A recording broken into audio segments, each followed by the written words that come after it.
good morning, and welcome to Coffee and Conversation with Community Providers. My name is Jennifer Strobel. I'm the Executive Director of FEAT of Southern Nevada, and I'm so excited to have one of my dear friends here, Cheryl Victor with Communication Autism Resources. So tell us a little bit about yourself and how you got started in this field. Okay, my name is Cheryl Victor, as Jennifer just says. I am a proud parent of a 24-year-old diagnosed with autism on the spectrum. He has limited speech still at the age of 24, and this is why I got started with all of this. It was a personal issue, and I saw the deficit, and I thought, well, what can we do to assist or address this situation?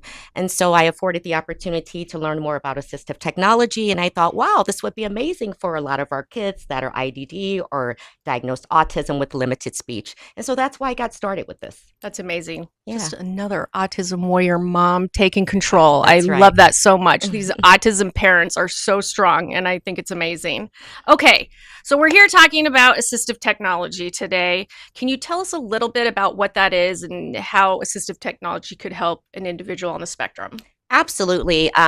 I'm glad you're asking because people get confused about what assistive technology is.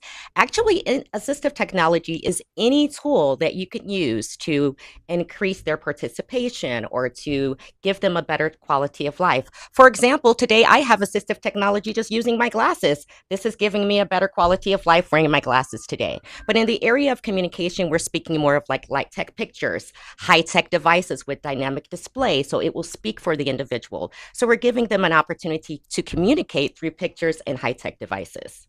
I love that. Yeah. I love that. Thank you so much. So tell me a little bit about age ranges, abilities. I mean, that all comes into play, I'm sure, when you're doing assessments for assistive technology. So can you tell us a little bit more about that? Absolutely. So at Communication Autism Resources, CAR, we serve all ages. We start typically at the age of 3 because that's when development is taking Sure. place with communication. But then we go all the way up to adulthood. We unfortunately, when our kids were younger, this was not a thing. Assistive technology was not as accessible. So now we do have a lot of our adults who still need these resources. And so we're affording them the opportunity to have those resources as well, because we want to give everyone the opportunity to communicate. I love that so much. You often hear in our community when individuals hit 18, they hit this services cliff. Absolutely. This is not for assistive technology. Assistive technology is throughout the entire lifespan, which makes this so incredible and amazing. Tell us a little bit about some common misconceptions. I'm going to mention one that I hear often when people are talking to us about assistive technology. They think that assistive technology will impede the individual's language. And we've seen the research, and we have an iPad program, so we've seen otherwise. So can you please talk a little bit about that and any other misconceptions you may hear often? Absolutely. That is definitely one of the ones that we hear all of the time. It is a misconception because it does not prevent them from speaking. We are all different type of learners. Some of us are visual, some audio. So sometimes an individual will just see the picture and say the word. They just needed that visual support. So also they're hearing that language come out. Next thing you know, a lot of our kids, they repeat, they're echolalic. So they're repeating those phrases and then learning how to functionally place them in the right place to make sure they are functionally communicating to get their needs and wants met. So total misconception. I've started PECs with kids and then all of a sudden no longer need it, or because they started communicating. And now they don't even need that in their life, but they needed it just to get started. So it is definitely a misconception. It is actually a great resource. It is not keeping our individuals from speaking. I actually wish my son had more of that growing up. I think he would be a better communicator today, I actually. agree. Yeah. Me too. My Yeah. 27-year-old daughter could have used a little more intensive assistive technology for sure. And I think one of the things that people don't understand are kids, mimic good, bad.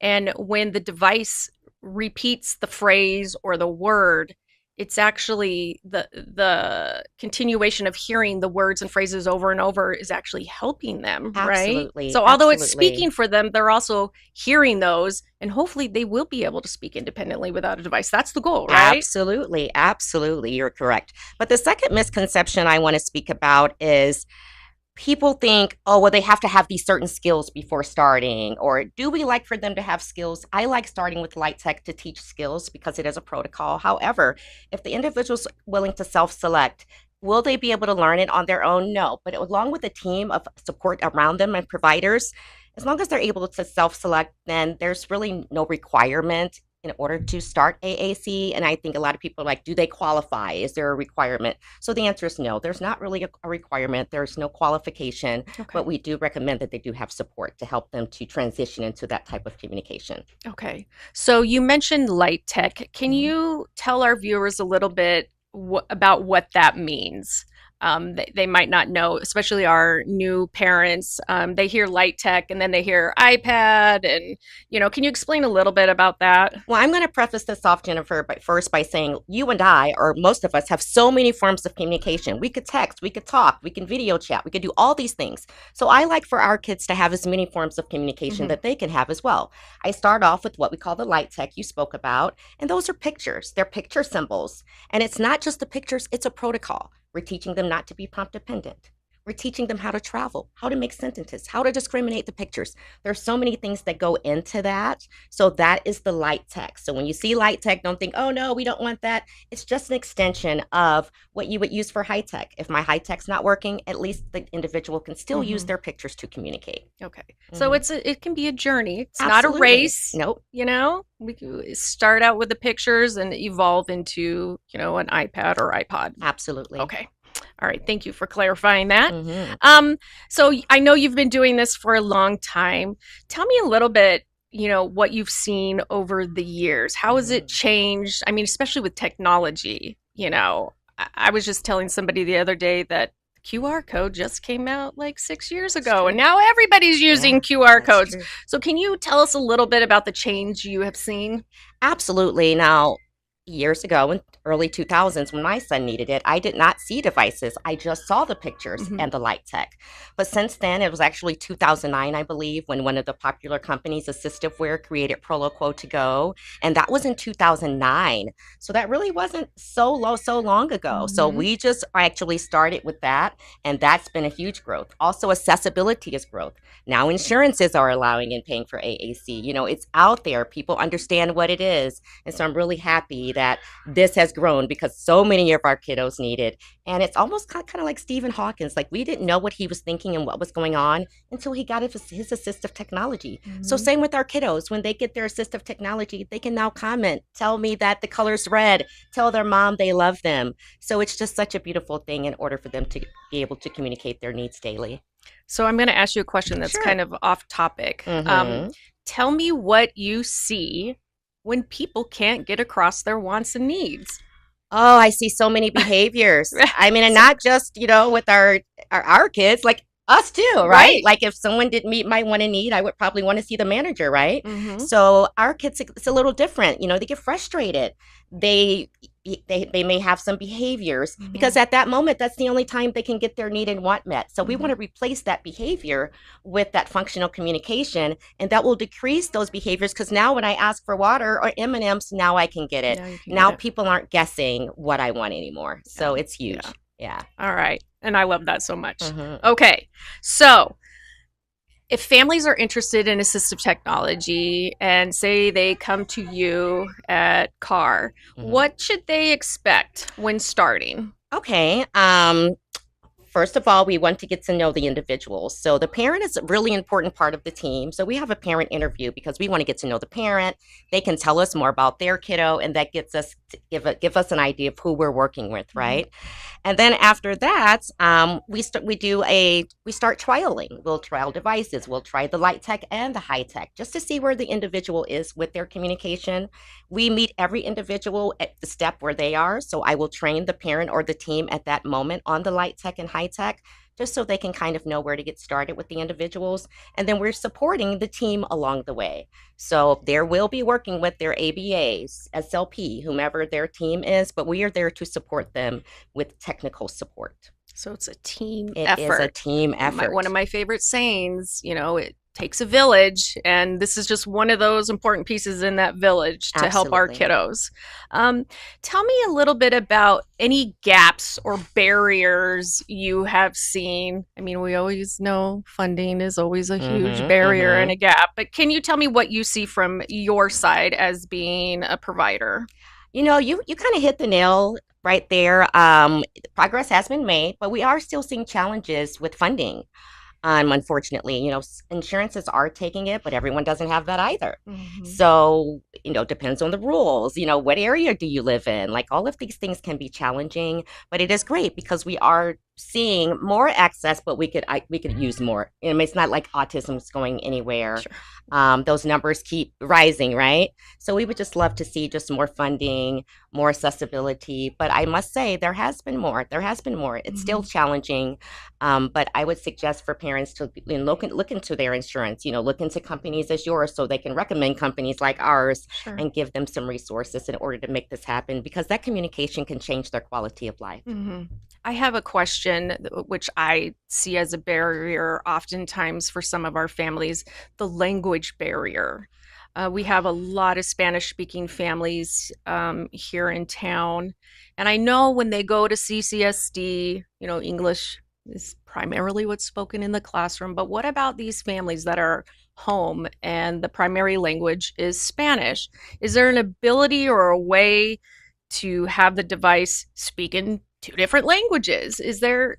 Jennifer, that's a great question. And the answer is yes. These Woo! inventors of these applications were really smart. I actually just gave one out yesterday, and the family was a Spanish speaking family. And we were able to just to toggle with a quick toggle to go back to Spanish to English.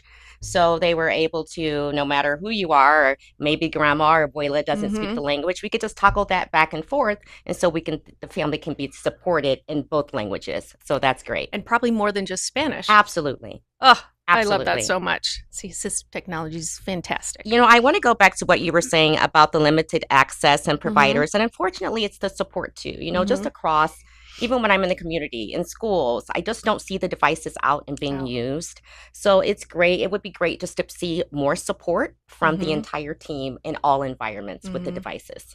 Because this is when a child gets a device or an adult gets a device, this is how they communicate. It should be going home, Yeah. in the community, to school, when they're going grocery shopping with mom and dad, when they're going to order something at a restaurant. It should be there all the time. They have very cool, straps. Yep. There's things that, our kids get used to these devices, and, it needs to go everywhere. It's your Yes. voice. Yes. It's your voice. So Yes. please, please, please, if Take it with if them. you get a device from either the FEAT iPad for You program or ATAP or your insurance provider, this is part of their everyday belongings that they should be taking everywhere that they go. Absolutely. Yes.